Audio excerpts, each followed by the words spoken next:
Supremo Mayawati ने press वार्ता कर भाजपा व कांग्रेस पर निशाना साधा है। जैसा कि ये विदित है कि अपने देश के महान व्यक्तित्व व विद्वान परम पूज्य बाबा साहब डॉक्टर भीमराव अंबेडकर द्वारा निर्मित भारतीय संविधान की 75 वर्षों की गौरव यात्रा पर इस वर्ष भी संसद में काफ़ी गर्म चर्चा चल रही है और इस चर्चा का महत्व व उसकी उपयोगिता आदि तभी संभव है जब खुले मन से ये स्वीकार किया जाए कि क्या शासक वर्ग मानवतावादी व कल्याणकारी संविधान की पवित्र मंशा के हिसाब से यहाँ देश के करोड़ों लोगों को रोजगार एवं न्याय तथा आत्मसम्मान एवं स्वाभिमान का जीवन दे पाया है। क्योंकि भारत का संविधान व उसके लोकतंत्र की शोभा यहाँ देश के अपार उन्नति व यहाँ के लोगों की बहुत तरक्की के लिए जरूरी होने के साथ साथ विकसित देश होने का प्रमुख मापदंड भी है। स्पष्ट है कि इसका जवाब हाँ में संभव नहीं होने के कारण शासक दल इधर उधर की बातें करके ही ध्यान भटकाएंगे, लेकिन ऐसे में ईमानदारी इसी में निहित है कि बड़ा दिल करके ये स्वीकार किया जाए कि देश पर अब तक राज करने वाली पार्टियों ने संविधान पर सही से अमल करने के मामले में अपनी सच्ची निष्ठा, ईमानदारी व देशभक्ति अगर निभाई होती तो फिर अपने देश का हाल आज इतना बदहाल नहीं होता कि यहाँ लगभग 80 करोड़ लोगों को रोजगार के अभाव में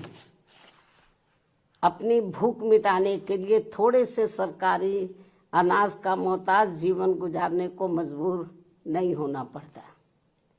जबकि अभी भी यहाँ किसान, मजदूर, व्यापारी व अन्य मेहनतकश लोगों के साथ साथ छात्र व युवा वर्ग, महिलाएं एवं बुजुर्ग आदि ये सभी लोग अपनी समस्याओं को लेकर काफ़ी ज़्यादा परेशान व चिंतित भी हैं। इससे स्पष्ट है कि यहाँ संविधान विफल नहीं रहा है, बल्कि देश पर राज करने वाले लोगों व पार्टियों ने ही देश के संविधान को फेल करने का काम किया है। शायद यही कारण है कि संसद में जब अब संविधान को लेकर विशेष चर्चा हो रही है तो उसमें भी खासकर कांग्रेस और भाजपा के बीच वही दिन रात 24 घंटे के वही घिसे पिटे पुराने आलाप, आरोप प्रत्यारोप तथा हमसे ज़्यादा तुम दोषी जैसी संकीर्ण राजनीति का स्वार्थ ज़्यादा हावी नजर आता है, जिससे मामला फिर से कुल मिलाकर वही ढाक के 3 पात वाली कहावत बनकर रह जाएगा। ये स्थिति देश के लिए अति दुखद व लोगों के भविष्य के लिए भी अति दुर्भाग्यपूर्ण है। इसके साथ ही संसद में हो रही इस चर्चा में सत्ता व विपक्ष को सुनकर ऐसा लगता है कि इन्होंने अपने अपने राजनीतिक स्वार्थ में अब संविधान का ही काफ़ी हद तक राजनीतिकरण कर दिया है और इस मौके पर भी कोई अपने स्वार्थ में संविधान की प्रति को माथे पर लगा रहा है तथा कोई इसे अपने हाथ में लेकर इसको दिखाने में लगा है। और अब तो इसकी आड़ में देश व जनहित के जरूरी मुद्दे भी दरकिनार कर दिए जा रहे हैं, जबकि भारतीय संविधान के मूल निर्माता परम पूज्य बाबा साहब डॉक्टर भीमराव अंबेडकर तो अपने देश में पहली बनी कांग्रेसी सरकार में ये भाप गए थे कि केंद्र व राज्यों में सत्ता जातिवादी व संकीर्ण मानसिकता रखने वाले लोगों के हाथों में रहते हुए यहाँ सदियों से उपेक्षित रहे खासकर SC, ST व OBC वर्गों के लोगों को जिंदगी के हर पहलू में आगे बढ़ने के लिए जो भी इन्हें संविधान में कानूनी अधिकार मिले हैं तो उनका भी इन्हें सही से पूरा लाभ नहीं मिल पाएगा। और ये सब बाबा साहब ने केंद्र में पहले बने कानूनी मंत्री पद पर रहते हुए खुद होते हुए भी देखा है, जिससे दुखी व चिंतित होकर फिर इन्होंने यानी कि बाबा साहब डॉक्टर भीमराव अम्बेडकर ने उस समय के प्रधानमंत्री पंडित जवाहरलाल नेहरू को अपने इस पद से इस्तीफा भी दे दिया था। बाबा साहब ने कानूनी मंत्री पद से उनको इस्तीफा दे दिया था। हालांकि उस समय की कांग्रेसी सरकार ने बाबा साहब के इस्तीफा देने के कारणों के बारे में इनको संसद में बोलने तक भी नहीं दिया था। तब फिर इनको मजबूरी में इस संदर्भ में अपनी बात मीडिया में ही रखनी पड़ी थी, जिससे उस समय संविधान व इन वर्गों के प्रति भी कांग्रेस का असली चेहरा खुलकर सामने आ गया था। लगभग यही स्थिति संसद में मेरे साथ भी गुजरी है, जब मुझे अपने लोगों के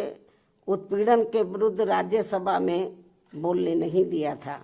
और तब फिर मजबूरी में मुझे उस समय राज्यसभा से इस्तीफा भी देना पड़ गया था। इसके साथ ही बाबा साहब के देहांत होने के बाद भी केंद्र में काफी वर्षों तक रही इसी कांग्रेस पार्टी की सरकार ने इनके आदर सम्मान में इनको हर मामले में पात्र रहे भारत रत्न की उपाधि से भी सम्मानित नहीं किया था, जिससे फिर इस पार्टी के सत्ता में हटने के बाद बीएसपी के अथक प्रयासों से ही श्री बीपी सिंह की सरकार में इनको ये सम्मान दिया गया था। उसी समय वर्षों से लटकी पड़ी ओबीसी वर्गों की मंडल कमीशन की रिपोर्ट को भी लागू कर दिया गया था, जिसे कांग्रेस पार्टी ने लागू नहीं किया था। इसको लटका के रखा था, जबरन लटका के रखा था, क्योंकि इनकी मानसिकता सही नहीं थी कांग्रेस की। ये लोग नहीं चाहते थे कि पिछड़े वर्ग के लोगों को भी आरक्षण का पूरा लाभ मिले। इतना ही नहीं बल्कि बाबा साहब की मूवमेंट को आगे बढ़ाने वाले बीएसपी के जन्मदाता एवं संस्थापक मान्यवर श्री कांशीराम जी के देहांत होने पर भी केंद्र में रही इसी कांग्रेस पार्टी की सरकार ने इनके सम्मान में एक दिन का भी राष्ट्रीय शोक घोषित नहीं किया था। ये है भारतीय संविधान के प्रति व इन वर्गों के प्रति भी कांग्रेस पार्टी का असली चाल चरित्र व चेहरा, जो अब ये पार्टी इन वर्गों के वोटों की खातिर इन्हें गुमराह करने में कोई कसर नहीं छोड़ रही है। और अब इस पार्टी के ही नक्शे कदम पर बीजेपी व अन्य विरोधी पार्टियां भी चल रही हैं, जो किसी से छिपा नहीं है। इतना ही नहीं बल्कि बाबा साहब ने अपने कानून मंत्री पद से इस्तीफा देने के बाद उस समय अपने इन वर्गों के लोगों को ये भी कहा था, यदि इन वर्गों के लोगों को वास्तव में संविधान का सही से पूरा लाभ लेना है तो फिर इन्हें केंद्र व राज्यों की भी राजनीतिक सत्ता की मास्टर चाबी खुद अपने हाथों में ही लेनी होगी, क्योंकि इनको संविधान का सही से पूरा लाभ लेने के लिए अब पंडित नेहरू के परिवार से व अन्य सभी जातिवादी व संकीर्ण मानसिकता रखने वाली पार्टियों से भी अब कोई ज़्यादा उम्मीद नहीं रखनी चाहिए, जो ये सब हमें काफ़ी कुछ देखने के लिए मिल रहा है। ऐसे में अब हमारी पार्टी इन वर्गों के लोगों को सावधानी के तौर पर ये भी कहना चाहती है कि इस बार संसद में संविधान पर हुई चर्चा के दौरान जो अभी चल भी रही है, सत्ता व विपक्ष की तरफ से भी इन वर्गों के वोटों को लुभाने के लिए खासकर कांग्रेस व समाजवादी पार्टी ने देश के एससी, एसटी व ओबीसी वर्गों के आरक्षण को लेकर काफी कुछ हवाई बातें कही हैं, जिसमें रत्ती भर भी सच्चाई नहीं है। और यदि इस मुद्दे पर ये दोनों पार्टियां अर्थात कांग्रेस व समाजवादी पार्टी, यानी कि ये दोनों पार्टियां संसद में चुप्पी रहती तो ज्यादा उचित होता। इस मामले में इनकी पोल तो नहीं खुलती, या मुझे पोल खोलने के लिए मजबूर नहीं होना पड़ता, क्योंकि केंद्र में रही कांग्रेस पार्टी की सरकार के समय में व इसी पार्टी की मिली भगत से समाजवादी पार्टी ने SC/ST वर्गों का पदोन्नति में आरक्षण संबंधी संवैधानिक संशोधन विधेयक का काफी डटकर विरोध किया था, तथा इस बिल को समाजवादी पार्टी ने संसद में ही फाड़कर इसको फेंक दिया था, जिस बिल को लाने के लिए हमारी पार्टी को काफी कड़ा संघर्ष भी करना पड़ा था, जो ये बिल अभी तक भी संसद में लटका पड़ा है। इससे बीजेपी की भी आरक्षण विरोधी मानसिकता साफ झलकती है, जो इसे पास कराने के कतई भी मूड में नहीं है। इस बुलेटिन में फिलहाल मेरे साथ इतना ही। आगे देश दुनिया से जुड़ी तमाम ताजा तरीन खबरों के लिए